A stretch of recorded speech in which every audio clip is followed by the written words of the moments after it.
Studios Digital Network. That is youtube.com/Secrets of the Sire. Go ahead and subscribe to our YouTube channel. It helps us out a great deal. Facebook.com/Secrets of the Sire, like our page, and Twitch.tv/Secrets of the Sire. Or you can go to SireDigital.com or SecretsOfTheSire.com. Tonight, Game of Thrones finale reactions, the best and worst series finales of all time, and SourcePoint Press publisher Travis Mcintire drops by to talk about their new comic offerings in 2019. I am your host, Michael Dolce, alongside my co-host, the Lord of the Radio, Mr. Hassan Godwin. How are you doing today, sir? Great. Everything is wonderful. You didn't burn the internet alive after Sunday night's episode? No, I kind of stayed away from the internet. But it only lasted Sunday. Unfortunately, I was drawn back in Monday, and then the wars continued. I did stay away from the internet Sunday, but because I was at Motor City Comic Con this weekend, and the planes decided not to take off at 7 o'clock at night. I feel really bad for my cohort in crime, Mr. Dan Leister, who I pressed gently to make sure we left on time so he could drive me back to the airport so I could make a 7 o'clock flight, which ultimately 2 hours sitting on the runway later was canceled. So, a lot of fun for me, essentially. Not really. They put me up in a hotel at least, but I couldn't watch Game of Thrones because my wife and I were going to watch it together. We had Monday morning all set aside to do so. And so it was a sequestering from the internet. There's the best way to put it. There's a three-letter word you could have applied to rectify that particular situation. What's that? Lie. Oh. I didn't see it. Let's watch it together. So let's dive into this series finale for a second, right? Now, first of all, what I do love about our show, and I love is the community that our show has built. We are a place that you can grieve and gripe. We are commenting along with you as you're watching this. So please go ahead and comment in the comments field, either on Facebook or YouTube or Twitch. We are active on all three. Hassan, mostly on Facebook, which is perfectly acceptable. I can be on YouTube. That wasn't actually a knock on you to be on YouTube. I'm just saying I tend to filter over there. I got more friends on Facebook. So please gripe away, and we will respond to you as it happens. That being said, my initial reaction was, what's the big deal? Out of all the episodes this season, this was the season that had the least jam-packed into it, or at least because of the pacing, felt like it had the least jam-packed into it. It actually felt like a natural conclusion to me. And while, and by the way, spoilers. Just let you know, it's Wednesday. You have to have seen it by now. That little piece is important. Choosing Bran to run the Iron Throne, while we'll get into that a little further, and definitely has some questions attached to it that will get answered, wasn't the worst thing I've ever seen. Dany's ultimate fate was actually pretty extraordinary, considering a lot of the people's gripes leading up to this. And ultimately, traditionally, Game of Thrones final episodes are more melancholy than the rest. All the action tends to take place leading up to the very last episode, in which the last episode kind of lets you deal with it and sort out. Now, what is your take, Hassan? Am I off base, or are you in sync with me on this? No, I'm kind of synced up with you on it. I think everything kind of rolled out in a satisfactory manner. And I don't know if that's what you want to use. That's a word you want to use when you're talking about the series finale of sure. The most popular show in the world in human history, or whatever they want to call it. The last episode, I think, on HBO got something like 19 million viewers. Yeah, because of the replays after too. Yeah. So it was the highest rated show in HBO history. Right. So that's a big deal. You've also got to factor in, almost like they count for inflation in movie theaters now, the fact that the average TV show right now gets 2 million, 2.1. This got 19, and I think 19 million domestic. I don't think that's worldwide. So,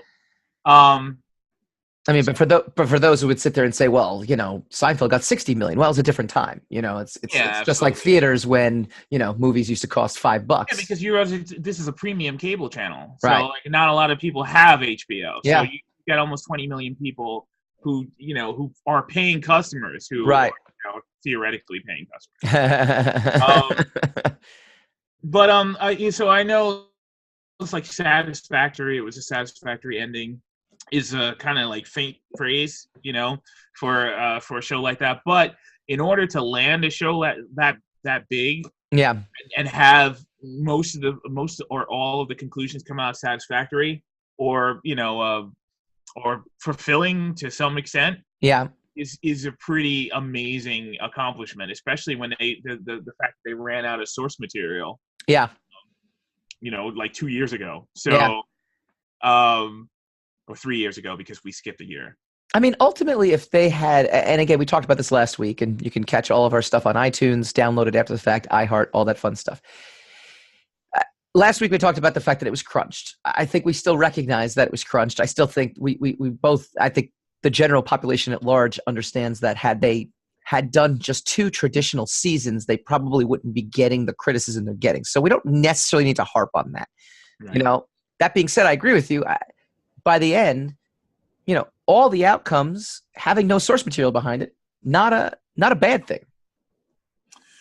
I will honestly say that the biggest criticism I'll have for it, or the biggest mystery to me, as far as I'm concerned, is why they decided to truncate the last 2 seasons. If HBO is willing to to pay the checks, and everybody else in the show, this is their stardom. They've all signed contracts. They're all engaged. Now is the time to get it done. They want to come back maybe 10 years from now to redo it, or to have a reunion. Oh, that's like that petition that they're like. No, I mean, and I don't necessarily mean redo it, but if you want to come back 10 years from now for a reunion or something like that, it would probably be significantly more difficult to get everybody back together. Sure. In order to film something in a satisfactory manner, than having them all on contract here, ready to fulfill their contracts, ready to fulfill their character progressions and the story. So to me, it's always going to be a mystery. I don't buy that they got out of the Game of Thrones early to do Star Wars. No, they didn't know about Star Wars when they got out. They announced Game of Thrones, the end of Game of Thrones in 2016, and they didn't even announce that they were going to do a Star Wars movie until 2018. Yeah, no, they got out because I think the pressure was enormous at that point. And I also think, again, we as creators, our ultimate goal is to create something that reaches 19 million people, right? I mean, it is in a sense to reach as many people as possible on a bad day. Right. that would our aspirations are to get to 19 million on a slow day. So yes. Right. So definitely. So we as creators and even the typical worker who has to slave a 9-to-5 that they're not particularly proud of or not particularly happy with would be like, I can't believe they're making all this money. Why would they blah, blah, blah, blah, blah. But we forget these guys are human beings. It's a lot of pressure. People don't realize. I was literally just listening to a song from a band called Seven Horse. And the lyrics go something, and I'm paraphrasing, but it was the first time, when you listen to a song, but you don't actually hear the lyrics, and then one day the lyrics kind of sink in what he's actually talking about, and they say you should chase your dream, but they don't really know what they're talking about. And then he goes in to describe his life as a musician. You don't get to see this person. Throw all your friends and family away. They mean nothing to you. And they go into this detail about how you commit to the dream, and in his case, it was to be a rock musician and to tour the country, but how you sacrifice everything else along the way to do that. And living as a married person with 2 kids as well too, there is a balance. Now, obviously, again, I'm not doing Game of Thrones yet, but there is that aspect to it. So. All right. Well, anyway, we've definitely touched upon the creators. We've touched upon the fact that they did the shortened seasons. Let's dive into the big questions, the burning questions. Did you have any specific burning questions that you thought at the end, before I get into my list that I so carefully constructed, thanks to with a little help from Hollywood Reporter, who also kind of helped with these questions? questions about like what's left over, or questions about why, or like what the fuck questions, like Yeah, bing, yeah, like those. I think the latter. The only WTF question I actually had was like, I would have figured, Yeah, spoiler, that Grey Worm would have tried to kill Jon right after he killed Daenerys. yes, I wouldn't have figured Grey Worm would have thrown him in jail. You know, I mean, yeah. that wouldn't have occurred to me. I think it works. I'm okay with it. I'm okay with how it worked out. I'm okay that Grey Worm stepped up and took control of the situation and said, look, there's no way this guy's going to get away with this. You want peace, something's got to happen to this guy for what he's done. Yeah. However, this was a guy whose name who was allowed to take any name he wanted, and he kept the name Grey Worm because it was the name he had when Daenerys came along and freed everybody. Yeah. So that's that in and of itself. And he lived in like an absolute devotion to her for, the duration of the time that they were together. And he became the commander of her armies and stuff. Right. Like that. Won several battles for her. So, and then she honored him. Right. This battle with like being commander of all his military forces. I understand he's not human anymore because he lost Andy. And so that was that was his tie to humanity, and he lost that. I get that. But I just don't buy him not having a passionate response to it. Plus he had that confrontation with Jon earlier with the Lannister soldiers, so he was still riding that I'm going to kill everybody momentum. So I agree with you there. Yeah, so that for me was kind of the only one that really like I don't buy. I'm having a hard time buying that. I get it. They explain it. I'm okay with their explanation. It's just that if I myself were to I don't know what you would call it. If I myself were to try to fathom how that would turn out, if you posed that to me and I was supposed to think about what the outcome of it was supposed to be, I would say he was going to have a to the death battle with Grey Worm. I figured he was going to have, because I figured Daenerys was going to die after the bells, after the previous episode. I figured, okay, that's one way or another, that's going to be the goal is going to be to get rid of her. I loved the fact that they didn't take us away from the bells, that it all happened like pretty fast. In fact, like pretty much in succession. She did it. Tyrion has his moment. Jon has his council with Tyrion. And in that, it's not as if he made that decision 6 months from now or secretly tried to, it made total sense to do it right then and there. He listened to that speech she made, and even though he didn't really understand a lot of the words, he was like, yeah. And I mean, there's a scene right in, there's a moment right in that scene where you can tell he made the decision when he said to him, they don't, nobody else gets to choose what's right or wrong except us. Right. And he was like, yeah, I'm sorry. Yeah. But I would have said, if you asked me what's going to happen, I would just say Jon's probably going to kill Daenerys, which means he's going to have to kill Drogon and Grey Worm. Yeah. Get to Daenerys. Yeah. The Drogon thing, I was all right with it. I get it. So let me intercept you right there, because I was going to talk about Drogon. The Drogon moment to me, and this is a shout out to our friend and listener David Rosenberg, was a cheese moment for me. Actually, it was a cheese. Not that he didn't kill Jon, but that he had to melt the Iron Throne, because he, like, being this, like, all of a sudden, it raised the level at which his thought process it raised it to a point where I didn't think, like, can dragons really figure out that the Iron Throne is what killed her? Like, how sophisticated a brain do these things have? I don't know. It was one of those like. It was the magic. They're magical creatures. They never really sophisticatedly explain that they're dumb animals. They never really went into that. In fact, they were serious animals. They had quirks of their own. They had their strange behavior. There was especially Drogon, who at one point abandoned Dany completely to go off on his own and do God knew whatever. Yeah. Or he decided to come back. And he only came back when he knew she was in danger. Yeah. So there was definitely a psychic balance between the two of them. Yeah. They communicated psychically, which is Yeah. why she was able to ride, with Drogon, and why he was, why they were in such good sync. Yeah. So I took it as one of two things. I know other people are saying if my mother can't have this throne, no one can. But I didn't take it that way. Yeah, the other sense I got was this was the cause of all the trouble. Right. If we didn't come here after this throne, I wouldn't have lost Viserion. Yep. And Rhaegal. Yeah. And she wouldn't be dead right now. Yep. So I took it as that too. I took it as he was lashing out against. Yeah, it made sense to me. And I don't think he would have burned Jon because he was a Targaryen. I think Jon was the only one who could have actually done that. Yes. Got away with it. Yes. Yeah, that's why I'm saying I didn't have a problem with him not killing Jon. There was a moment, and this is the one of the only times I'll sit there and say it's actually a production/directorial decision where they really hung on the throne getting melted, and to me was just like, all right, I get it. Yeah, the Iron Throne was the bad guy. like I don't know. They're supposed to do that.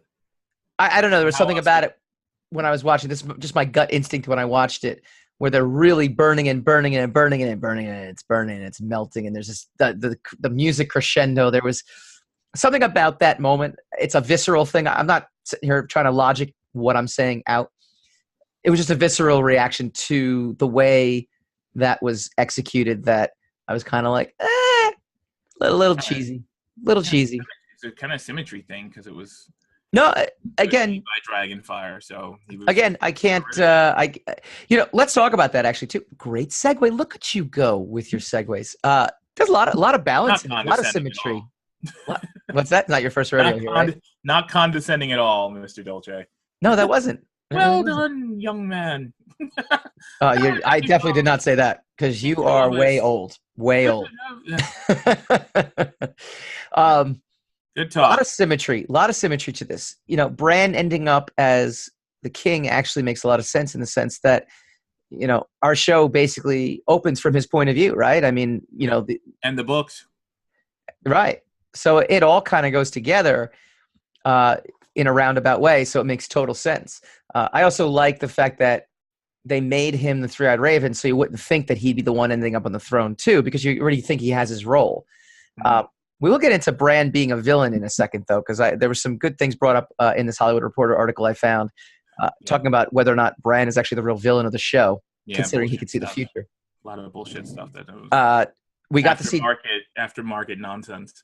Yeah, we got to see Dany's revelation come to pass, the vision she had in season 2 of walking in snow, and now it turned out it was like a nuclear winter, whether it was ash still falling. I still think it was snow. I think I No, thought, at that point it was snow, though, because I think ash, what happens in a nuclear explosion, which is, I guess, the equivalent of this, is that Although it did start to snow at the end of season 7. So right, it has been snowing in King's Landing. Sure. So it basically gets to a point where it gets in the sky, snowfall. So that was really great. Her vision of never sitting on the throne, when she was just about to, and then Jon enters. I thought that was great. I mean, there's a lot of, going full circle that I think to the casual fan who just wanted to see something really exciting and suspenseful. Although I do contend that moment was very suspenseful.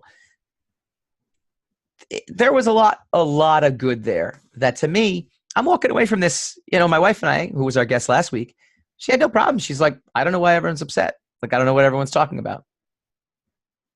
Probably people are upset because it's over. A lot of people just, you kind of lash out at it being over. You want to do over. You want things to, you want things to continue. You wanted things to work out the way you wanted it. Yeah. Your hero died. I mean, a lot of people idolized Daenerys. And Emilia Clarke even went on record and saying she couldn't believe the turn that Daenerys ended up making. Yeah, she was wrong though. But I mean, she'd know better than we do whether she believed it or not. But my take on it is basically, and I said this to someone else earlier. I think earlier today. My take on it is there are always people. On me? Yeah, absolutely. Oh, good. With as many people as possible.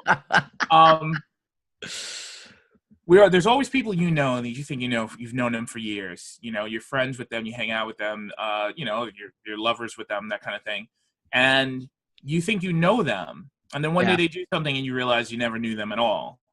So to me, the Daenerys situation she was always like that. Yeah, it wasn't really a heel turn. It's just that she'd never run into a wall before. Yeah, she'd never been opposed before. Yeah. To the extent where everybody, even her advisors, because I mean, as soon as her advisors kept advising against her doing something, Varys not included, but Sure. he genuinely conspired against her. But as soon as her advisors started advising different things and started, counseling that, she should take a different track with this, you should slow down with this, she started to chafe against her advisors. Right. So it's not as if she was altruistic the entire time and then she just suddenly decided she was evil. Right. She always had things going for her. Things always went in her direction. Right. But it was easy to stay, the saying goes, it's easy to be a saint in paradise. Right. So it's easy to be an altruistic person when you're already in charge. It's easy to look like the good guy. But when you're trying to take control of something and you're trying to break a system, and the other side of it is she's tried to break the Westerosi system without really even understanding what the system is, understanding the fact that there are classes, there are high class people and there are lower class people. Mm-hmm. And the notion of I'm going to break the wheel without really defining what the wheel is. Sure. If there's a wheel, but you're still trying to be at the top of the wheel, right? That belies that basically defies the notion, the metaphor of it being a wheel in the first place, right?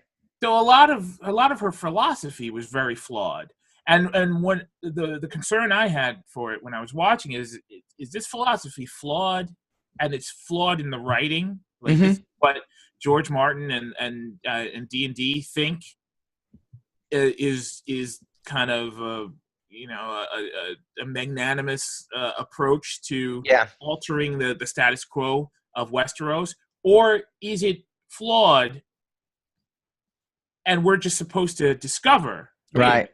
Are we all supposed to ourselves calculate, wait a minute, the wheel doesn't really make any sense. If there's King Arthur, Knights of the Round Table, the whole idea that the reason why the table was round because there was no head of the table, right? So the table was round, everybody's equal. So the wheel is turning, the wheel turns and crushes people as it turns, right? So you want to break the wheel, but you want to break the wheel by crushing people into submission and then claim the wheel is broken. Yeah. The philosophy in and of itself didn't make any sense. And it took a whole bunch of dead children I absolutely love to realize we got to stop this. I love the two Hassan moments in the show. In fact, at one point, my wife is like, "Did Hassan write the dialogue to this?" Tyrion's entire speech outlining all the things that she had done, but basically saying, "But we didn't care because we didn't like those people." And it was like, "Wow, that's okay. All right, there's a Hassan moment. Go look from episode 170." And then I absolutely loved when Sam got up. And I thought this was going to be a cheese moment. I'm like, oh, they're not really doing this, are they? We should give it to the people. That's the dumbest thing I've ever heard. Yeah. I was actually wrong about that because I figured it was going to end with a democracy. Right. And that's what made that scene so much better, actually, too, though, was the fact that you were wrong. No, it was the fact that I can see that. That they brought it up in a way that you thought, oh, that's going to be cheese. Like, even though it's the right answer, it's cheese. Like, and then they completely laugh it off. And that's one of the funny things because you're saying if you make it into a democracy, if you did it right, you could pull it off. Yeah. But it's one of those situations that when they do bring it up and everybody laughs, you realize the laugh is the way that had to be. That was the way you had to answer that proposal. Oh yeah, by laughing at it because these people, I mean, they're hundreds of years away from even being able to fathom what a democracy would be like. There's just even the best of them. Yeah, believe in the class system. Yeah. So there's that. Fair enough. I think the one major take from this, though, right? The one unanswered question is when Tyrion gets up there. And there's a couple other cheese things. The fact that to me they wrote "Song of Ice and Fire." Sam wrote the "Song of Ice and Fire," or whatever the case Lord is. of the Rings. I kind of, A song of this was Lord of the Rings. yeah. I don't know. I get very put off by meta stuff when it's obvious. Like subtlety is good. Like subtle metaphors are good to me when it's obvious meta. I didn't love it. Even Tyrion's speech about a story being the most important, I was kind of like, all right, yeah, tooting their own horn a little bit about how epic this story is. Those are my cheese factors. But the one thing that Bran said during that speech, though, that really got me thinking, and it was the one takeaway from this, is when he says to Tyrion, "Why do you think I came all this way?" And you're sitting there going, so he can definitely see the future. So he definitely knew Arya was going to kill the Night King. He knew Theon was going to die. He knew King's Landing was going to get torched. He knew Jon was going to find out. And then, when he says it's your choice, this and that. So is he kind of like, my wife's like, he played the long game, but something about that left me a little uneasy. And you had sent me that video, which I thought was really funny. And they're like, Brian ruled with an iron fist or something. I thought that was really funny because, it in the Hollywood with the everybody wants to rule the world. Yeah. And the whole notion, though, that I read in this Hollywood Reporter article, how it goes back to his conversation with Littlefinger and, chaos is a ladder. Is he the bad guy? Is he a bad? I mean, or I don't see why that would even make him the bad guy. I mean, all these things were going to happen anyway. Yeah. He showed up to give insight into what was happening and to give pieces of information. Yeah. Now, if it's real, if the Valonqar prophecy, not Valonqar, the Azor Ahai, prophecy was real. Mm-hmm. And we all assumed, and everybody wrongly assumed, that it was the Night King that he was supposed to save the world from. Yeah. It was really Daenerys. It was really the fire. It wasn't ice that he was supposed to save the world from. It was from fire.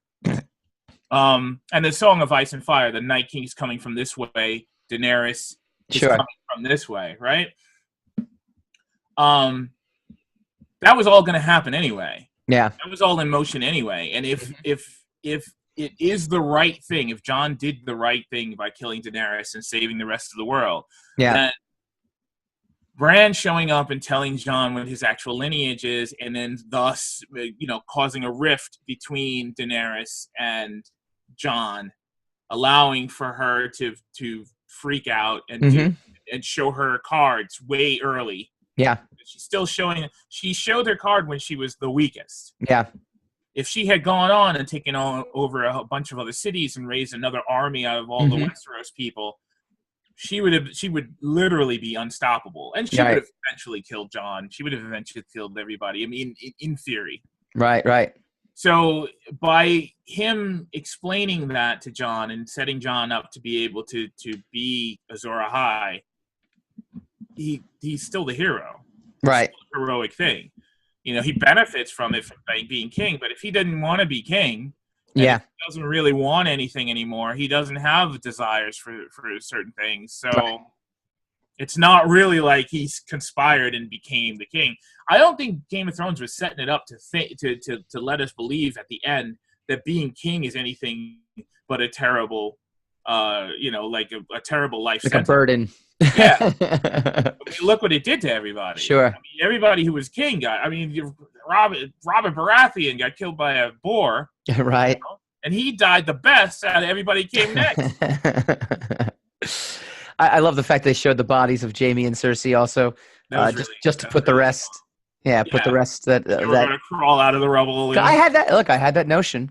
A friend of mine. I think somewhere along the line, I said that I was joking, but I might have even also suggested that they're going to come right out of the Tyrion's going to be there and hit Cersei in the head with a rock, and then that was going to fulfill the Valonqar. But I like a friend of ours suggested that he thought Brienne of Tar was going to be the Queen Slayer, and she was going to be the one to actually kill Daenerys, kind of mirroring what Jaime had to do with the Mad King. And that would have been symmetry for the sake of symmetry. Yeah. That wouldn't have really been organic because she wasn't even there. Right. So and look, Jon Snow actually got to do something, so it worked out good. That's another misconception that I agree. Just because he didn't stab the Night King, he brought the armies together. He convinced Daenerys to commit her entire force to saving the North. Yeah. And so just because he didn't stab the Night King, everyone's like he didn't even do anything. They're all full of shit. Excuse me. Bing! Wow, you're binging all over the place today. I'm tired of. I'm tired of aftermarket quarterbacking, like it's just like you gotta understand that John is useless the entire season, whatever. Like, okay, yeah, whatever. He was useless all the way up. I mean, if you watch his character, if you pay attention, it's the greatness about how Game of Thrones rolled out. It's set up in such a way that you just do not know who exactly to focus on. You don't know to focus on John until pretty much everybody else is dead, and you're like, wait a minute, John's all we got left. He's the only hope we got left. So maybe you think it's Robb, or maybe you think it's going to be Bran, even though Bran got crippled, and maybe you think it's going to be Ned, and it's not going to be Ned, obviously, right? After season 1, and maybe Arya's going to come back and do something, or maybe all is there's a long journey stretched out in front of you, and you're going to watch each and every one of these characters go through it. And if you pay attention to Jon Snow, from where he started to where he ended up. Sure. Like it's the culmination of his character in season 6, from being the bastard to being the king of the North, and having earlier that season been resurrected because he was dead. He started the season. Yeah. That's an amazing accomplishment, and for someone to be pissed at him because he didn't get to cut the head off the Night King, at the very end, go to hell. I don't know what to tell you. You don't know what you're talking about. You are fired up. Speaking of the culmination of characters, and this will be the final thing we talk about: Jon's fate, Sansa's fate, Arya's fate. Are we happy with the resolutions to all this? I think so. I mean, look. First of all, if you're a Stark person, the Starks won. Starks won. Starks won the War of the Roses. Okay, isn't that what George R.R. Martin is just amazing at, though, too? And I think when all is said and done, he's amazing at misdirection. He's amazing at. I mean, Absolutely. If you look at where these characters came from, which is what you were saying before, and I wholeheartedly agree again, which is terrible for the show. Look where they came. And look who ultimately ends up. I mean, there is no way you're looking at Sansa when you first meet her and being like, not only will she be queen, but she'll be, she's going to be a badass queen who's not going to take any S. See, no Bing there. And from where she started, you would never think that. Arya, you kind of watched being a precocious, she had the inklings for it, but now the way she actually ends up is she kind of lets go of her vengeance and lets go of her revenge, and is now just kind of seizing forward into the unknown. Going. Arya didn't really have an arc. Like a lot of the complaints about people, like they ruined the arcs of these particular characters. Yeah. Like Jaime Lannister, they ruined his redemption arc. Jaime Lannister didn't have an arc. Neither did Arya. Yeah. Bran had an arc. Right. Jon Snow had an arc. Sansa had an arc. Right. An arc is just basically you start here, you go through something in the middle, and you end up completely different to when you started. Yeah. So, Arya always wanted to be a rebellious tomboy, knight or some kind of warrior. She was not interested in being a lady. She was not interested in being a lady from the beginning. Yep. She wasn't interested in being a lady from the end. So that's not an arc. Jaime Lannister started off. He was much more sinister, or much less fleshed out. There was a lot of nuance points for Jaime that broadened his character. Yeah. He started off being fiendishly, murderously devoted to Cersei. And he ended being fiendishly, murderously, devoted to Cersei. So there is no arc. Right.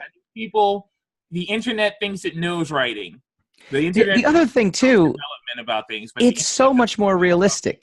It's so much more realistic. Because people don't change like that. I mean, some Exactly. people do. You will in your life journey, you will come across a couple of people that were one way in high school and a completely different way Yeah. now that you know them in your middle age them, right? Yeah. Well, like, wow, this guy had a profound change. You know, he either became Right. a monster or Right. he became a priest. He became a magnificent person. Right.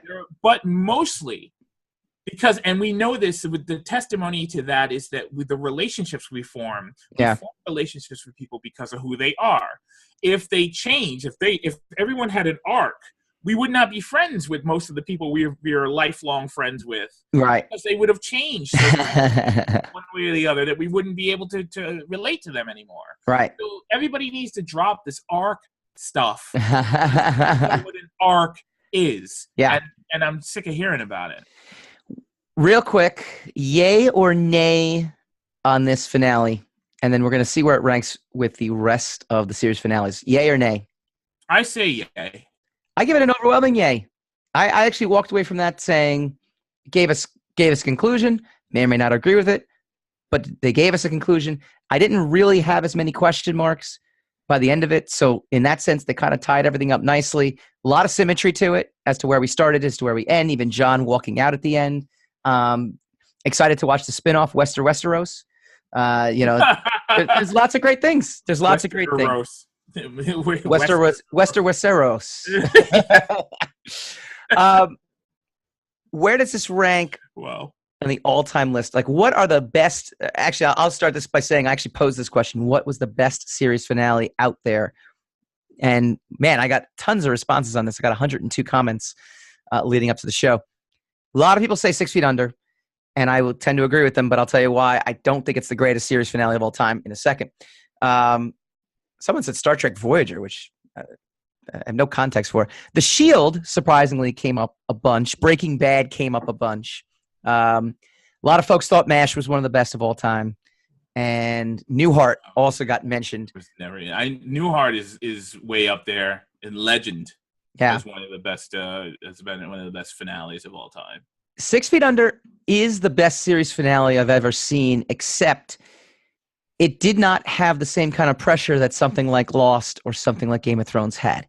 And I think there's something to be said about that. When you have this many people to please by the end of it, if you can come out of it, with an overwhelmingly positive, like this was the greatest thing I've ever seen, I think that adds, there's more weight to it. So while I do think the finale of 6 Feet Under was tremendous, absolutely tremendous, and so well done on its execution merits alone, I also think there wasn't, what was it, 4 million viewers by that point? So it's almost, again, it doesn't take away from the execution of it. I just think they didn't have as much expectation built up around it, versus something like Lost. Now, people did come back and say Lost. Pat Shan posted recently about Lost and saying how he didn't understand what the flack behind Lost was. And I tend to agree with him. I thought once they got an end date for Lost, they were just full scale telling a great story for 3 seasons. And I thought it ended, while the final season was a little uneven, they ended, I thought, on a great note. I never saw it. You were never a Lost guy. Oh, that's right. You never liked Lost. You were lost on Lost. What's your favorite? What's your best? Some of Lost, but lost me during the process. So, it was the format of how they were rolling out answers. I didn't like being strung along week after week. I just wasn't into that. So yeah, I don't really judge the show's quality or whatever. I have no judgment on that. I just didn't dig being teased every week. 6 Feet Under was an excellent series finale. I hated it, but it was excellent. I despised it. I just didn't like everybody dropping dead at the. I'm like, oh man, it was a fucking bummer. Excuse my language. Ping, man, oh man, you are just on fire tonight. We're not being sanctioned by the government. Yeah, I'm gonna go nerdy on you. I think best of both worlds. All Good Things. Star Trek: The Next Generation. Okay. Great ending. I think what we leave behind for Deep Space Nine, another great ending. I'm not so partial to Voyager's Endgame. I think it was a terrible ending. And I really loved the ending to Boardwalk Empire, which is not a very popular show. Okay. But I think that was a fantastic ending. That was one of the few endings where I walked away from it like, yeah, that's a pretty solid ending. and we ain't coming back for season 6, obviously. So, yeah. There Buffy to me. No. I know you don't like Buffy, and you're not a Joss Whedon fan. I have such a strange relationship with Buffy. It's kind of the only way I can compare it, and since we've never talked about it, you're not going to get this reference. It's the same the way I feel about Kill Bill. It's kind of like there's so much greatness in this, but I hate it. And, so Buffy's series finale, which I did see. Yeah. I was there all the way up to the end when Sunnydale just fell into the ground. Spoilers. Yeah, right. 20 years ago. Stop it. MASH was repeated many times. Now it was past my time, so I apologize, all you MASH. Before your time, not past your time. Yeah. Oh, I'm past its time. Sorry, all you MASHers out there. I just don't know. Dennis Claro said Mad Men. Gay Gosser said The Americans. I mean, we had a lot. I've heard a lot of good things. I know. I actually have The Americans. I can watch it on Amazon or whatever. I know. That's the last thing I need is more TV, right? Rob Felton, former Wizard alum. And, I don't know that guy. I don't know who that is. Shares a birthday with us. Yeah, that's annoying. November 16th used to be a unique date. Now all of a sudden, I'm the 15th, so it's okay. We're good. It's a day away. And then when Hannah was our intern, that was absolutely that was weird. Ridiculous. That was ridiculous. Yeah, that was weird. He had Wonder Years as a great finale. Wonder Years is a great finale. I do remember it, but I remember it only because it was ironically bittersweet because he never ended up with Winnie. Yeah. So. But I mean, it was kind of one of those cathartic. Yeah, you never fall in love. You never end up with the person you had puppy love with. Yeah. But still, holy crap! That was a tearjerker. A lot of folks. Yeah, a lot of folks. Which I haven't seen the ending, but I've heard enough about the ending. A lot of folks like Amanda Rose, Brian Everham, who, by the way, hung out with at Motor City. Give a shout out to Brian. Woo! Way to come out and power through a long Saturday night. They go Breaking Bad. They're all Breaking Bad. I've seen season 1 of Breaking Bad. I know. I need to. I imagine that they're right because I've never heard anybody saying. How do you people have any time to do anything? You're watching all this TV. That's what I want to know. Oh my God! All right, chime in on the Facebook feed. Chime in on the YouTube chat room. Chime in on Twitch.tv. Chime in everywhere. We will keep responding. We will tell you why you're wrong. When we come back, we are talking to Travis Mcintire from Source Point Press. Do you like comic books and movies like The Avengers? How about TV or pop culture like Game of Thrones or Star Wars? Then you've come to the right place. Hi, I'm Michael Dolce, host of the Secrets of the Sire podcast. Joined every week by my co-host Hassan, Lord of the Radio Godwin, we bring you the inside scoop on the pop culture universe you love to talk about. And you never know who will drop by to chat. To date, we've welcomed actors Kevin Bacon, Paul Reiser, True Blood's Christina Anapow, and Buffy's Nicholas Brendan to the show. We've been privileged to interview rockers Chris Cornell, Macy Gray, Billy Corgan, and more. And we've even had Jackie the Joke Man himself from Howard Stern in studio to share some laughs. So join us every Wednesday night, 8 p.m. Eastern, right here on youtube.com/Secrets of the Sire for brand new episodes. Take a moment, subscribe to our channel, and be on the lookout for some major new announcements coming soon. For more info, log on to secretsofthesire.com.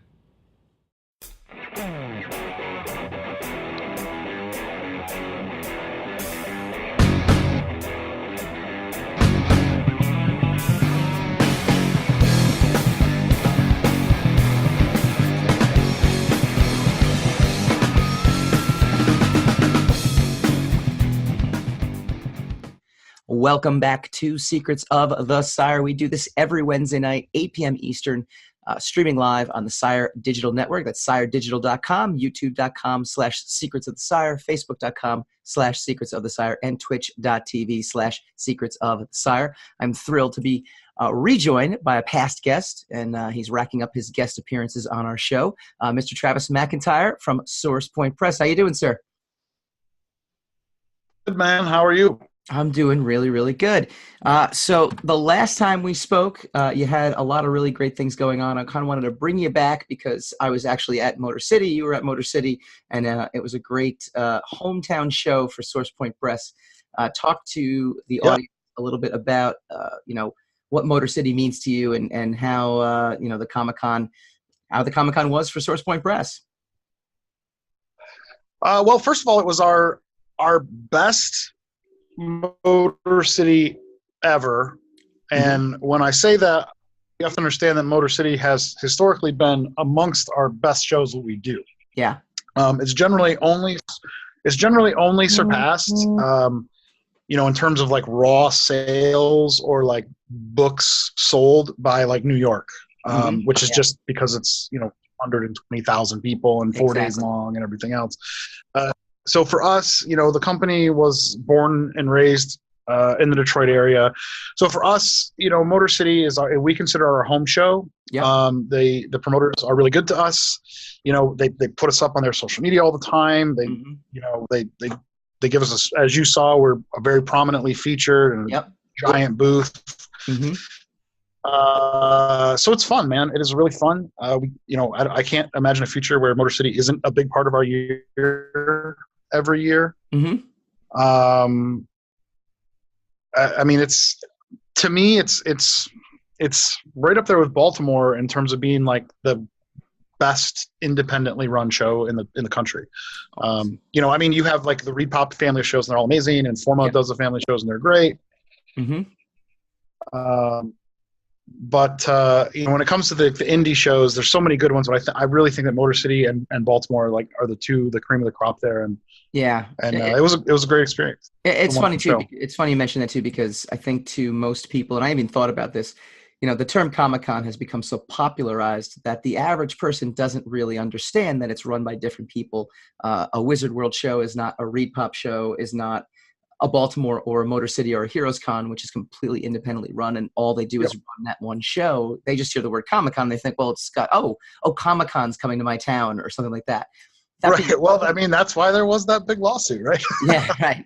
That being said, I feel like Motor City, this was my first Motor City, and Sire Studios did really, really well as well. I actually did, second only to New York so far in terms of sales and everything like that. Felt it was a more savvy crowd too. Like it just like this is the 30th anniversary, I'll tell you something about the Detroit and the surrounding area. I've been all over the country doing shows, comic book stores, everything. There is not a better place to be an independent creator in terms of comics, art, music. There is not a better place. You will not find people that are more open to that and will support you and buy your stuff more. Like, I mean, I've heard what you're saying from many, many people. They come to the Motor City, they get in the Artist Alley or wherever they start, and they're like, wow, people, like, I sold more books here than I've ever sold. Like, yeah, man. Yeah. People here are interested in that. I mean, honestly, that's a big part of the reason Source Point was able to get as big as it was, is that our hometown people like bought our books, like before we were distributing or anything, people were buying stuff. So awesome. Yeah, it's a wonderful show.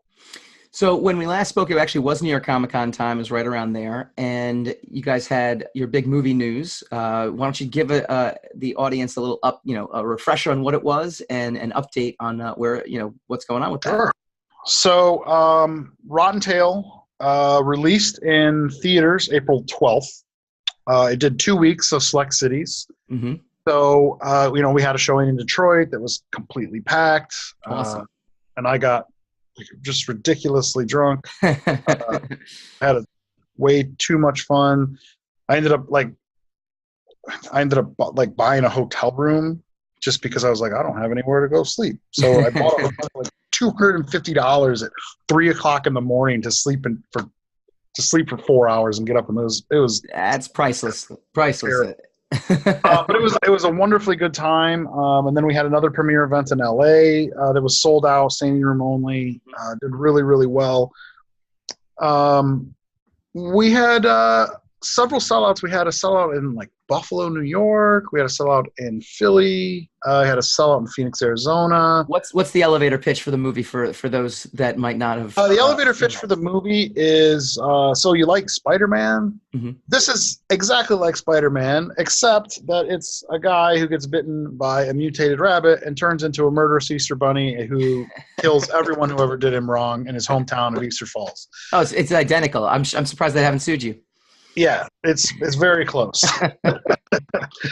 No, it's a B horror movie, horror comedy. It's meant to be goofy. It takes place in the 80s, and it has a lot of in jokes, and it's really over the top, and people seem to have enjoyed it. I mean, we've gotten some pretty rough reviews, but we've gotten some really good ones too. Like we heard we were getting a review from the LA Times, and we were like, oh man, they're gonna. Second largest newspaper in the U.S. They're going to kill it. We ended up getting a really good review. It was like a certified fresh review from the LA Times. It was like, awesome. All right, cool. So it did 2 weeks, a little mini theatrical run, did well. We were excited about it. And then it released, right now it's in a 3-month window with In Demand, which is like if you have cable TV wherever you're at, you can and rent it. And it's on Amazon Prime. You can rent or buy it. That's awesome. It's also available on DVD. It came out on DVD April 29th, Cool. if I remember correctly. So I believe that it's carried, Amazon obviously, but I believe it's carried in Target, several other like specialty type stores, a lot of chains, a ton of different websites. FYE, I think, carries it. Sure. I don't remember the list of all the retailers. No, it's great though. I mean, it's how is it financed? I mean, is it independently financed? Is it? Well, it was mostly my retirement, honestly. I wish I was kidding. No. So like the story of it is that it got optioned like early on. Back when like someone being like, "Hey, we're interested in optioning this," and I would get really excited. Now I'm like, "Yeah, great." Yeah. So it got optioned, and we were just like, "This is amazing!" And all this work was done developing the script and all that, and then you learn that like, well, most of the time something is optioned, nothing happens. Oh yeah. So it ran out, nothing ended up happening. But through the course of all this, I met Brian Skiba, who ultimately became the director and co-writer of Rotten Tail. And him and I kind of became friends. We're similar in some ways. We have similar tastes. We think the same stupid things are funny. And so, and Brian had done a lot of movies. He'd done, he was a working director. He'd done, a couple of smaller films for Universal. He'd done Sci-Fi Channel movies, Hallmark Channel movies, a lot of things like that. So we had a lot of experience. I think he'd done 21 features at the time. And I kind of went to him and was like, "Look, Brian, what do you think about, if me and I got a couple of friends, what if we just put up the money to do this, and we just kind of did it all ourselves?" Wow. Do you think you could kind of be the director and and kind of be the producer, and that you'd hire everybody? And he was like, "Yeah." And so we just did it. We just pulled together that me, some friends of mine. It's great. We just kind of put all the money together. I mean, we didn't. By movie standards, we spent nothing, Right. But by normal guy standards, we spent a huge, like a towering inferno of money. So now it's out there, and I don't get my first sales report until July, but we at SourcePoint, if you go to sourcepointpress.com and go to our store, we have our own DVDs. They have like a special cover on them that only we have. It's like a special disc that only we have. So you can get it directly from us too. But those have been selling really, really well. For instance, at Motor City, I think we did 60 of them. It's great. 60 DVDs is that's a pretty good clip of selling DVDs at a comic convention. Yeah. So yeah, everybody tells me it's doing well. So awesome. I'm choosing to believe them right now. It's a good choice. Always filter in the good and not the bad. What is speaking of Source Point? What are your big releases coming up? Big releases coming up. Samurai Grandpa, which will hit shelves next month. Which is about a samurai grandpa. Yes, it is indeed. It is right on Front Street. It is a very poignant, somewhat fantastical story about a retired samurai has to take up a sword one last time, and what he learns about revenge. It's cool. a 4-issue comic, and it is one of the most beautiful things that we've ever published. I expect really great things. The pre-orders on it were incredibly strong. Mm-hmm. We just got back from the retailer summit, and from what I heard from Josh, my partner who was out there, it was being talked about a lot. So awesome. We're expecting really good things. Another one that we have is going to be coming out the month after. Mm-hmm. I mean, we release about 10 books a month, so I'm not gonna go through the list. But another one I think to keep an eye on. Another one to keep an eye on that hits shelves the month after is Boston Metaphysical Society #1. Okay. Which is by a pretty prominent indie creator, Madeline Holly Rosing. It's like a steampunk X-Files. It takes place in 1800s in Boston. Cool. And Nikola Tesla is a character, and they kind of have like this weird steampunk science mixed with ghost busting. Okay, very cool. It's been around for a couple of years in various forms, never as just single issues, wide released or anything, but she's been playing with this for a while. And before we signed it, it was one of my favorite, like, self-published things that I'd ever read. And so finally, I managed to talk Madeline and let us actually release it as issues, in a traditional comic format. Uh-huh. So the first 6 issues are coming out as monthlies, and I expect that book to do really well. I love it. I think it's absolutely wonderful. And I think that people are really going to respond to it if they give it a shot. That sounds amazing. Speaking of the retailer summit, Dirk Manning, also a friend of the show, gave a keynote address. What was that all about? Well, so originally, obviously, I was going to go, and then things shook out so that I couldn't. Dirk was going to go the whole time. He always wanted to go, and we've been doing a lot of work with him.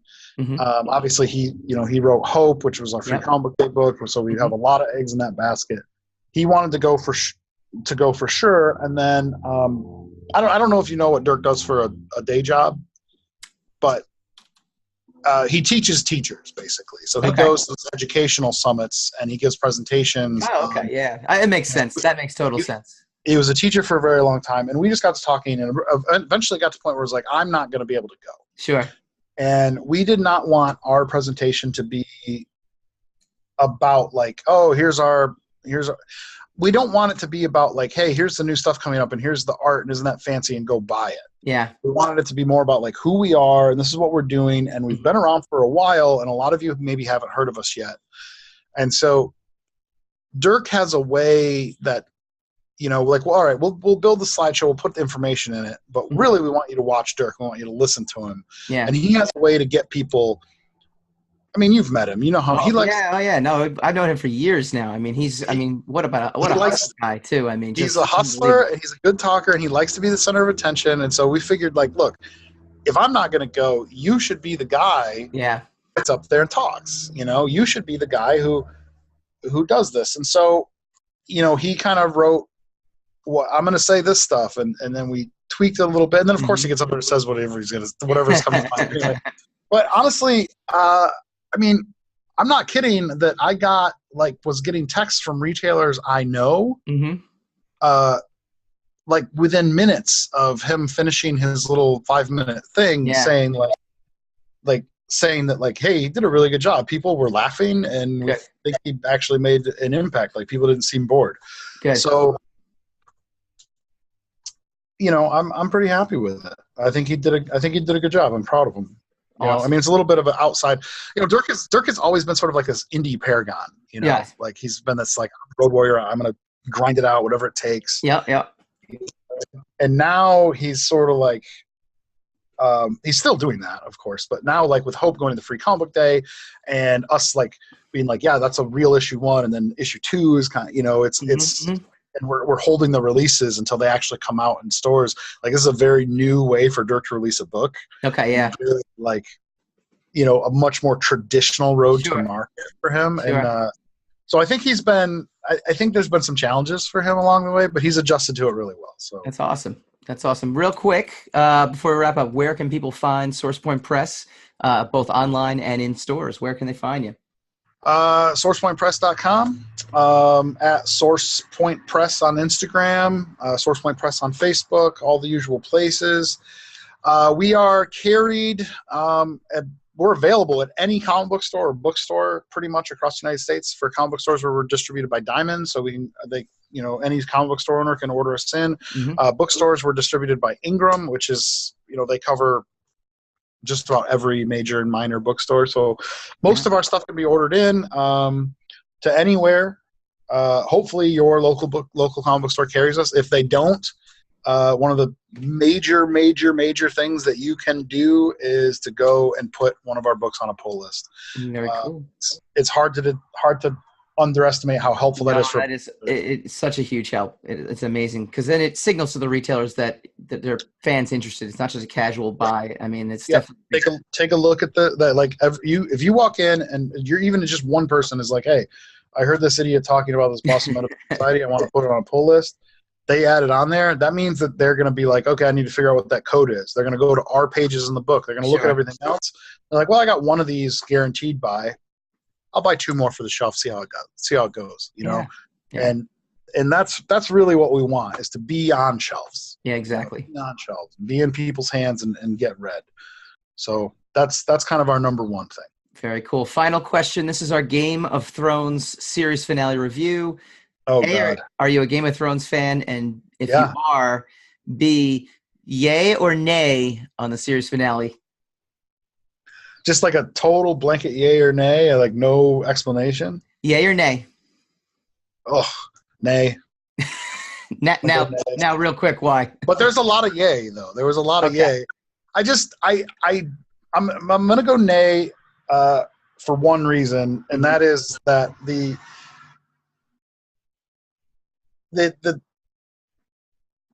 whole show is about upending expectations and being like, this isn't the show where everybody rides happily off into the sunset. Except this time at the very end.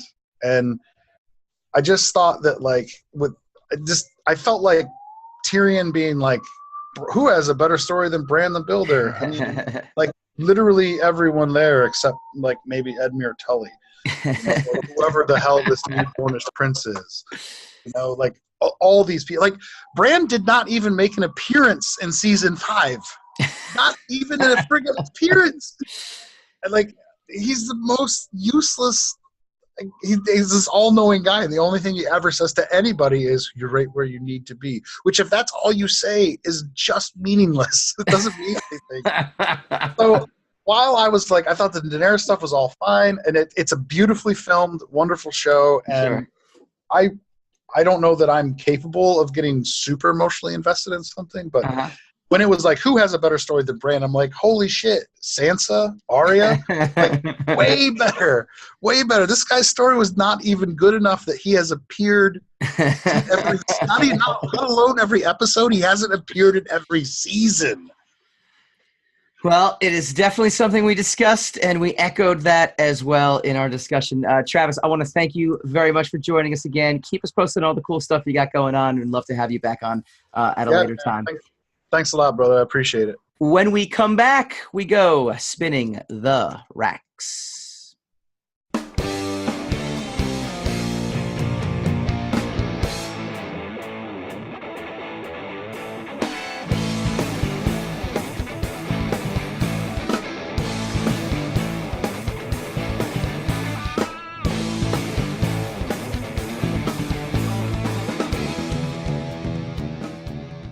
Welcome back to Secrets of the Sire. Again, we do this every Wednesday night, 8 p.m. Eastern on the Sire Digital Streaming Network. That is youtube.com/Secrets of the Sire, facebook.com/Secrets of the Sire, twitch.tv/Secrets of the Sire. But we are also downloaded after the fact on iTunes, on iHeart Radio, Spotify, Spreaker, Stitcher, Google Play. You can get us on pretty much any podcasting app or platform. You're out there. Just search Secrets of the Sire, S-I-R-E. I want to thank our guest again, Travis from Source Point. They are doing some awesome things. Again, if you like Game of Thrones, they do a lot of fantasy stuff. They got Samurai Grandpa coming out.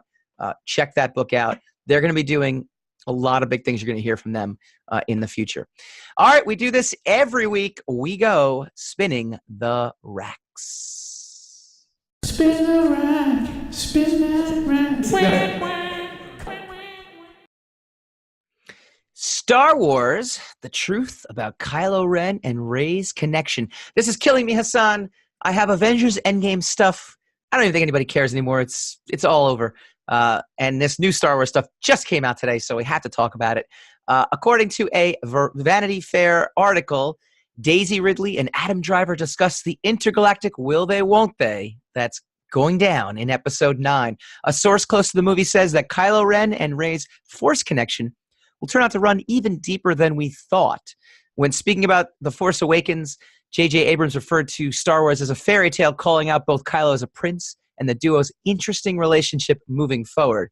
Mark Hamill referred to the pair's romantic tension in Last Jedi, but things look decisively done between the two at the end of Episode 8. At any rate, Rey has a lot more in her mind, like saving the galaxy. So where do we go from here? Hassan, you don't even care, do you? No. I love it. I love it. All right. Well, maybe some folks out there do care, and I'll say I'm curious. I'm curious to see how they wrap it all up. I will honestly say that. I am too, just because of how bad everything was in Last Jedi. So it's amazing if it will be truly an amazing feat, and really it's so weird because like they're comparing Game of Thrones to The Last Jedi, right? And no, there's no way. There's Game of Thrones. There's subversion of expectations. You didn't like how some things turn out. That some of the stuff was rushed. Yeah, I get it. You know, there are flaws in the storytelling formula, but Last Jedi just wasn't even a good movie. Like even when you get past the shocks and the oohs and the ahs, there's still Leia floating out in space. There's still over exposition of the stakes, you know. Like, you don't tell me that we're running out of ships. You show me you're running out of ships. That's how. There's so many things that just didn't work.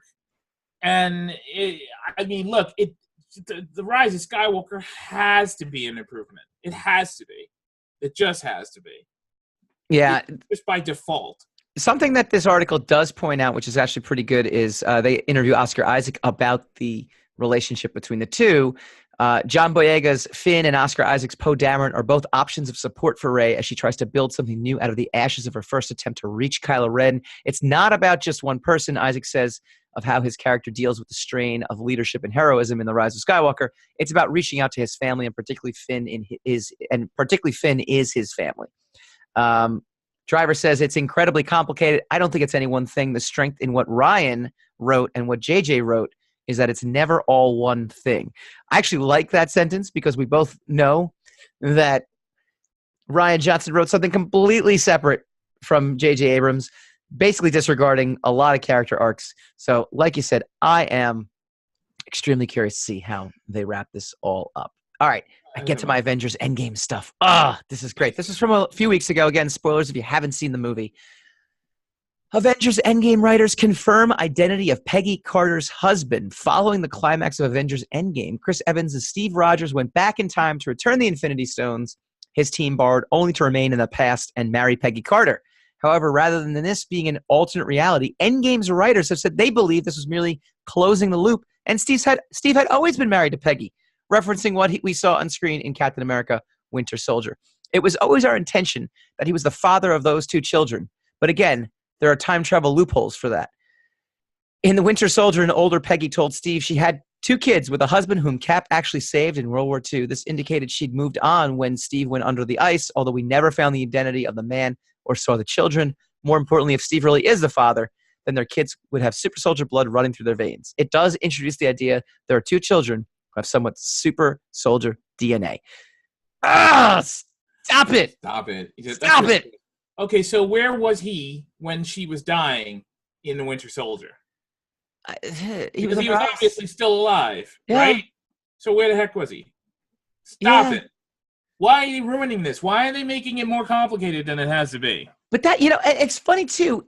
If they did not do that, if they didn't succumb to this, like, let's give Captain America this happy ending, we wouldn't be having this conversation. I like the scene with him and Peggy reuniting. What I would have liked better was he's there. He knows he's only got 5 minutes with her or whatever the case is.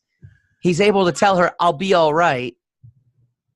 No, I mean, you got some sort of closure. I'm okay with. I'm just saying. I'm trying to think of an example of some sort of closure, and then he gets the F out of there. Timeline. I know. It's a different timeline. It works. You leave it alone. It works in a different timeline. What they don't freaking explain is how he was an old man back in the present, because it's a completely different. How did he slip through security? How did he get there?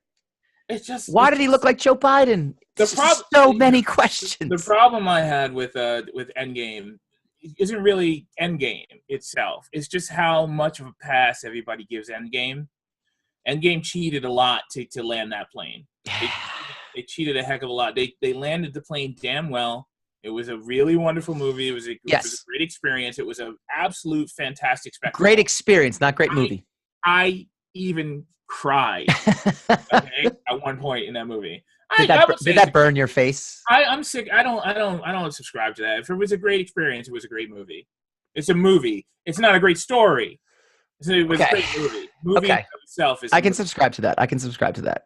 But come on, like the pass that people give it because it was great. It gets by on the merits of its greatness. It's one of those movies you're going to rewatch. On the merits of its intelligence. It doesn't get by on the merits of its cleverness. Yeah.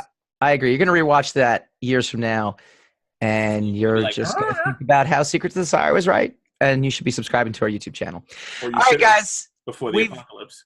We've done a lot. Next week, we're actually going to take a little breather. We're still having a show next week. We're going to look ahead. We're also going to talk about 2019 in the greater, larger context. Is this the greatest year for movies and television with all these series finales and all these great movies? We got Godzilla coming up. Dark Phoenix, is that a swan song? Plus, my chat with legendary musician Ben Folds. We'll see you next week.